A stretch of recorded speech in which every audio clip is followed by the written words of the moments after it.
Buenas tardes. Bienvenidos a una lección más de literatura. Primer momento, chicos, una disculpa porque llegué tarde para que pudiéramos conectarnos el lunes pasado, pero aquí está la lección y la actividad de la semana. En primer momento, chicos, con esto terminamos el primer bloque de nuestro curso que se llama La literatura como arte. Es decir, entender que la literatura es una expresión humana y porque es artístico va a expresar emociones, sentimientos, manipulando objetos. Si piensan, por ejemplo, en la pintura, lo que se manipula son las tintas, son los pigmentos, los extractos, las telas. Si piensan, por ejemplo, en la danza, el material es distinto, porque no es un material plástico, no es un material barro o madera. El material es humano, es el cuerpo del propio bailarín el que utiliza, pero lo modifica, lo manipula para poder expresar algo. En el caso de la literatura, el objeto que manipula es la palabra, ya sea oral o ya sea escrita. Entonces, una vez que tenemos esa parte, chicos, simplemente hay que redondear todo esto con un término que se llama literariedad. ¿Qué es la literariedad? Bueno, son las características que vuelven a un texto literario. La semana pasada hablamos de 3 asuntos importantes que tienen que ver con la literariedad, es decir, la verosimilitud, el estilo y la forma de escritura, es decir, la manera en que el texto literario utiliza la función poética y los sentidos mayormente connotativos de la lengua para expresar. Faltan 2 palabras importantes para que nosotros podamos entender el texto literario y la literariedad en su conjunto. Vamos a hablar de mímesis y diégesis. Ambos términos, yo sé que suenan raros, eso es porque son griegos. Más adelante, cuando veamos teoría de los 3 géneros, que es nuestro siguiente bloque, vamos a ver que los griegos son muy importantes para entender la teoría de la literatura.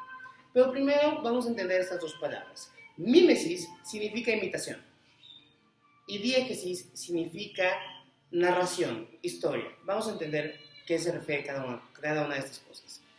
Cuando hablamos de que la literatura es mimética o que la literatura utiliza la mímesis, nos referimos a que tiene que tomar objetos de la vida real o acciones de la vida real para poder transformarlos y llevarlos a su mundo de posibilidades. Un ejemplo muy sencillo. Digamos que voy a escribir un relato sobre un perro. Entonces, en algún momento voy a necesitar escribirlo. Ya sea porque la persona a la que yo le voy a contar esta historia no sepa que es un perro, o necesite tener características muy específicas para entender la historia.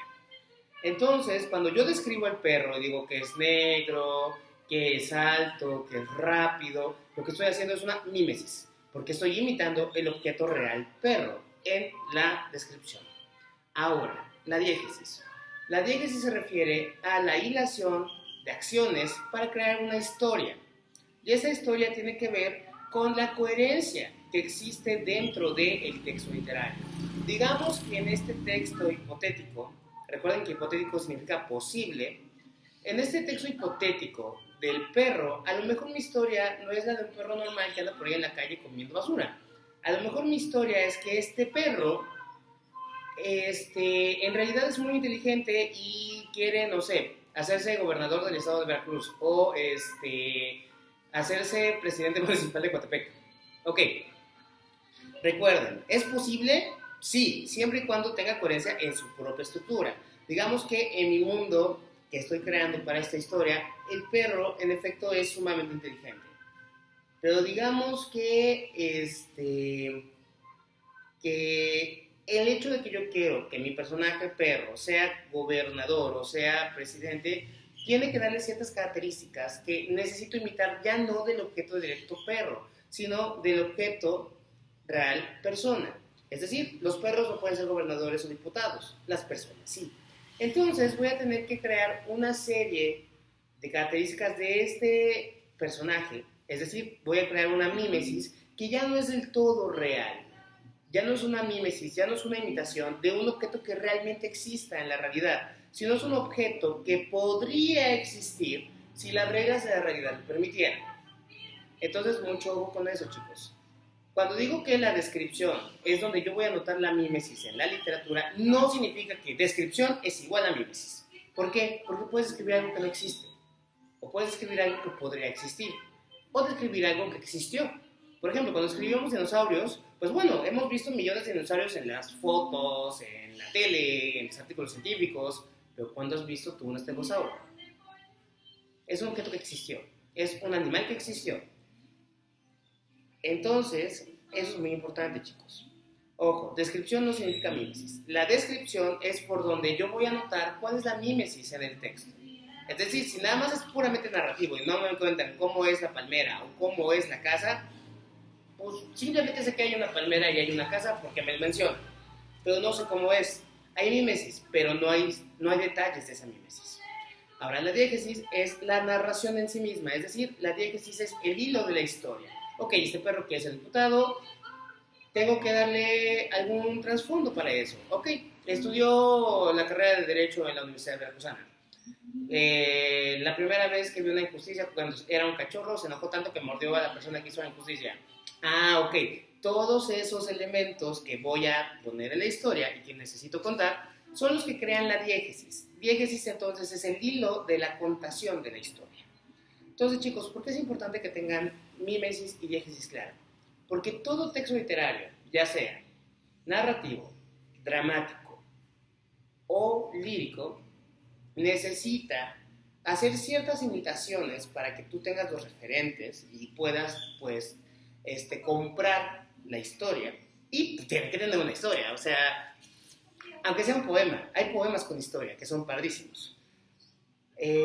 Por ejemplo, hay un poema de Ramón Rodríguez que se llama Té de Manzanilla, que cuenta una pequeña historia, cuenta el encuentro de un hombre con una mujer en un bar. Es pequeño el núcleo narrativo, pero también está presente, aunque sea poesía. Entonces, chicos, para la próxima lección, que ya va a ser el siguiente bloque de géneros narrativos, bueno, de géneros literarios, vamos a ver qué es la narración, qué es el drama, qué es la lírica, de dónde surgen estos géneros, cómo evolucionan, pero antes que nada, me voy a parar el carro y les voy a dar su actividad de la semana. Entonces, chicos, pensando en mímesis, diégesis, verosimilitud, estilo, su función poética y demás, les voy a dejar un pequeño reto. Les voy a dejar aquí en el Classroom 2 textos. Uno es marcadamente literario y el otro es marcadamente no literario. Les voy a dejar un cuestionario en su Classroom para que ustedes me digan cuál es cuál. Tienen que decirme, por ejemplo, es verosímil, no es verosímil, dice una verdad, no dice una verdad. Si es un texto periodístico o un texto científico, tiene que decir una verdad, porque la literatura no dice verdades, dice posibilidades. Y nada, chicos, una disculpa de que no he estado tan pendiente del Classroom, pero he visto que han entregado sus tareas más o menos a tiempo. En estos días voy a darme un respirito para que pueda ya mandarles sus calificaciones. Pero en general todos van muy bien y los veo la próxima clase. Hasta luego.